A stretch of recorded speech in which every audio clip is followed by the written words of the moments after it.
politólogo especialista en relaciones internacionales. ¿Cómo estás, Pablo? Bueno, bienvenido por primera vez aquí a la radio municipal de Florencia Varela. A ver. Creo que está silenciado. Está silenciado. A ver, Pablo. A ver. Ahí Hola, está, ahora Paula, sí. hola compañeros, ¿cómo andan? Espero que anden muy bien. Y bueno, acá estamos, ¿no? Bueno, nos presentamos, Laura, quien te habla, y Ezequiel Así también. Bueno, y le mandamos un saludo a Fede también. A Fede, exactamente, a Federico Montero. Uh-huh. Bueno, Pablo, para consultarte, siempre que hablamos del panorama global, hablamos del Observatorio del Subglobal y este panorama con la noticia, ¿no?, que de la semana, sin lugar a dudas, que esperábamos también durante estos días en el magazine poder escuchar la palabra la palabra de ustedes, porque bueno, se dio el triunfo de Trump y cambia de alguna manera la ecuación ahí, como ustedes lo titularon, en el mundo, ¿no? No solamente en Estados Unidos. Sí, efectivamente, el triunfo de Trump implica un giro muy importante, tanto dentro del país como en la política internacional. Lo primero que hay que decir es que Trump va a reasumir con un poder excepcional, claro. A partir de que, bueno, por un lado ganó en todos los estados péndulos, ¿no? Esos estados que estaban peleados en las encuestas, todo lo que es el cinturón de óxido, que son los estados industriales, Michigan, Wisconsin, Pensilvania, y también el cinturón del sol, que es Arizona, Nevada, Georgia, que bueno, habitualmente eran republicanos, pero a veces se convertían en estados demócratas. Ganó muy fuertemente, claro, con una cantidad de congresales para el colegio electoral grande, 312 votos, y también ganó el voto popular, que es algo que en general los republicanos no tienen, que es que contando la totalidad de los votos de todos los norteamericanos, más allá de los electores, bueno, superó a los demócratas, ¿no? Eso le valió también tener la mayoría en el Senado y posiblemente también, faltan en algunos estados contar diputados, posiblemente también en la Cámara de Representantes. Con lo cual tiene un poder muy fuerte en el próximo mandato para desarrollar su programa de gobierno, ¿no? Y ahí empezar a pensar un poco qué es lo que pasó, ¿no? Porque uno podría pensar, bueno, por ejemplo, hay una retórica anti-inmigración que tiene Trump, ¿no? ¿Y cómo puede ser que haya sacado el voto latino tan importante porcentaje? Y bueno, hay toda una construcción también ahí de inmigrantes que consiguen su ciudadanía y que después ven a potenciales compatriotas como haciendo peligrar su situación laboral, ¿no? Entonces ahí, por ejemplo, hay un fenómeno que es interesante ver, ¿no? Así también con otras minorías que se suponían que iban a votar a los demócratas, ¿no? Y que finalmente por la situación económica también eligieron votar a Trump, ¿no? Entonces lo que vemos es un cambio en la percepción, ¿no? De la comunidad y una efectiva posibilidad de Trump de representar a la clase trabajadora que se ve perjudicada por la política globalista. En algún punto, cuando hablamos del globalismo, hablamos de la globalización neoliberal, que de alguna manera fue perjudicando la industria y las condiciones de vida de la clase trabajadora norteamericana. Por eso Trump también fue muy efectivo en representar a esa clase trabajadora que ve que su situación económica se va estancando, deteriorando, por ejemplo, con grandes actos de campaña como, o con mucho efecto, como trabajar en un McDonald's, ponerse el chaleco. Y toda la movida que hicieron también con Elon Musk, que lo hablamos con Fede también. Tal cual. Bueno, ahí por un lado está toda la representación de ciertas clases trabajadoras y de sectores que tuvieron poco nivel educativo, ¿no? O sea, representó realmente a los sectores populares, y a esto le agregó también representar a los grandes empresarios de las industrias tecnológicas como Elon Musk, Y también, por ejemplo, otro que fue muy importante, que es un empresario tecnológico, que es Peter Thiel, que fue el que hizo el nexo con el vicepresidente J.D. Vance, ¿no? Que también acercó a todos estos nuevos empresarios a Trump, con la posibilidad de ahora abrir un nuevo serie de negocios que tienen estos actores, ¿no? Por ejemplo, Trump pasó a plantear también que quiere ser la capital de las criptomonedas. También hay, bueno, con Elon Musk, toda la idea de, en base a la inteligencia artificial, entre comillas, de alguna manera, hacer más eficiente el Estado, lo que virtualmente es posiblemente ajustar en el gasto público, pero también tienen convenios con, por ejemplo, SpaceX, o también Jeff Bezos, otro gran empresario tecnológico, dueño de Amazon, que tiene una empresa Origin Blue también que puede tener contratos con la NASA y con el gobierno norteamericano en función de todo lo que es el desarrollo aeroespacial, ¿no? Los satélites y estas cuestiones. Entonces, la ecuación de Trump, digamos, que permitió ganar y tener una representación masiva en sectores populares y en sectores empresarios que habitualmente no votaban a los republicanos, y sobre todo esta versión más soberanista y no tan globalista, tiene que ver con estas cuestiones, ¿no? Claro. Pablo, ¿qué se espera? Sí, con respecto, no sé si ibas a mencionar esto, ¿no? Pero el tema de la política exterior, ¿no? ¿Qué se espera, ¿no? Con la victoria de Trump.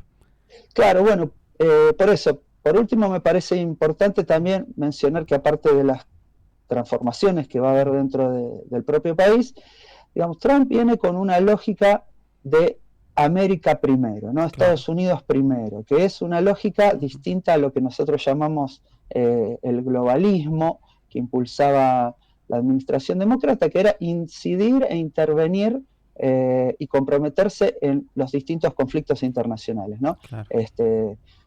Ya vimos cómo se involucraron con la OTAN y con el conflicto en Ucrania. Digamos, Trump plantea algo distinto, dice, bueno, no vamos a destinar fondos a ese conflicto, ni a la OTAN, que ellos se costeen los propios recursos militares con sus recursos, y ahí puede haber un cambio en ese frente, ¿no? De igual manera, los otros dos grandes conflictos que hay en el mundo son Asia-Pacífico, en el mar de China con respecto a Japón, Corea del Sur y Filipinas, que Estados Unidos ha apoyado muy fuertemente frente a China. Bueno, ahí no se sabe bien cómo va a incidir Trump, pero posiblemente, como haya hecho en su anterior gestión, le saque el foco de atención a ese conflicto. Y por último también, en Medio Oriente, Trump prometió resolver el problema entre el Estado israelí y Gaza, claro. Y bueno, y ahí en realidad siempre Estados Unidos ha tenido una relación privilegiada con Israel, pero bueno, se entiende que ahora quizás también articule de otra manera con Arabia Saudita, y entonces ahí se llega a una especie de acuerdo o una especie de cambio de la política exterior norteamericana. Así que bueno, acá cambia muy fuertemente la ecuación con respecto a lo que era la política demócrata, siendo también que esto hay que verlo en parte con calma, porque también incide muy fuertemente el Pentágono en la política de seguridad de Estados Unidos, y no es tan fácil ni tan claro que un presidente pueda revertir toda una política más estratégica que tiene el país. Sin embargo, Trump, como ha ganado con el fuerte margen con que lo ha hecho y viene en su segundo mandato, posiblemente haya muchas transformaciones interesantes para analizar de aquí en adelante, a partir de que asuma en 2025, ¿no? Así es. Pablo, si cambiamos también nos vamos a Europa ahora para hablar de este panorama global. Una noticia que quizás con esto del triunfo de Trump no ha estado en las principales planas, o sobre todo en los medios de Argentina, pero que sí se ha mencionado y se ha hablado sobre lo que está sucediendo en Alemania y de la coalición de gobierno de Alemania que posiblemente pueda adelantar elecciones. ¿Cómo es eso? Para que también nos comentes qué sucedió. Sí, efectivamente, Alemania gobierna una coalición llamada Semáforo, gobernaba hasta ahora, que es la coalición de los socialdemócratas rojos, los verdes, y estaba el partido liberal, que era el partido de color amarillo, se suele decir, de los demócratas libres, y lo que pasó en la semana pasada es que el ministro de Finanzas, Christian Lindner, renunció a partir de que el canciller Olaf Scholz le pidió la renuncia por desavenencias en cuanto a cómo manejar la política económica del país. Alemania va a cursar su segundo año en recesión, si bien una recesión pequeña, el año pasado cayó un 0,3% y este año se estima que va a caer un 0,2%, pero eso implica, bueno, un problema para la principal economía europea, ¿no? Entonces, las desavenencias venían porque el sector liberal del ministro de Finanzas que renunció era seguir ajustando, digamos, en el Estado, seguir relajando las políticas climáticas, ¿no? Y los fondos para esas políticas, mientras que los otros dos sectores de la coalición lo que planteaban era seguir, o al revés, impulsar una mayor intervención del Estado, mayores recursos para dinamizar la economía. En ese marco, bueno, renuncia el ministro de Finanzas y también se va esa coalición, ese sector de la coalición, dejando en minoría al canciller Olaf Scholz, ¿no? En ese marco también el canciller lo que propone es plantear un voto de confianza para enero del año que viene, y ahí por los plazos le daría tiempo a plantear nuevas elecciones en marzo, mientras que la oposición del país, fundamentalmente la Unión Democristiana, que es el partido histórico de Angela Merkel, con su nuevo líder, Friedrich Merz, plantea que que los tiempos se apuren, ¿no? Que el voto de confianza se haga esta semana y que las elecciones se hagan en enero del año que viene, ¿no? Entonces, ahí hay una crisis muy, muy grande que tiene que ver con el estancamiento alemán en particular y el estancamiento europeo en general, y esto se da por varios factores. Por un lado, como ustedes saben, bueno, la pandemia, ¿no? que generó una recesión a nivel mundial, y cuando todos los países querían salir de la pandemia, pero en particular Europa lo estaba haciendo, sucede la guerra en Ucrania, y eso perjudica fundamentalmente a Alemania, porque Alemania basaba el desarrollo de su industria nacional a partir de la energía proveniente de Rusia, ¿no? El gas ruso y el petróleo ruso, ¿no? Recordemos que tenía dos gasoductos muy importantes. Sí. Bueno, el conflicto con Ucrania frena, digamos, ese intercambio, se empiezan a producir sanciones hacia Rusia, y eso perjudica fuertemente a la industria norteamericana. A eso se le suma dos elementos más, ¿no? Alemania, bueno, la industria automotriz es muy, muy desarrollada, pero también cada vez sufre la competencia más grande de los autos eléctricos chinos, que se producen a costos muy baratos.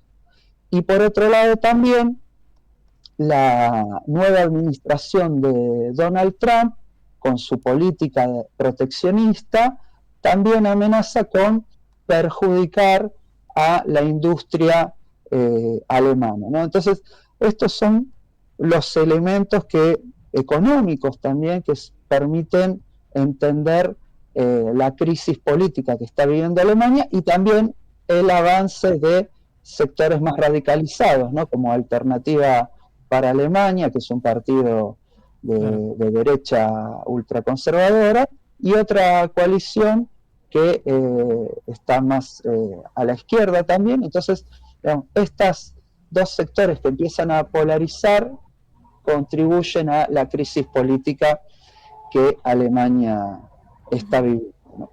Así es. La verdad que, bueno, cómo vamos relacionando todo, ¿no? Porque hablamos de Donald Trump, también repercute de alguna manera en esto de Alemania. Y bueno, también la info que tenemos sobre Rusia y también de nuestra región de Colombia, la pueden leer, Lau, ¿en dónde? ¿En dónde? En observatoriodelsurglobal.com, con el panorama que se publicó el 10 de noviembre. Así que, Pablo, muchísimas gracias. Bueno, bienvenido acá al magazine, así que muchas gracias.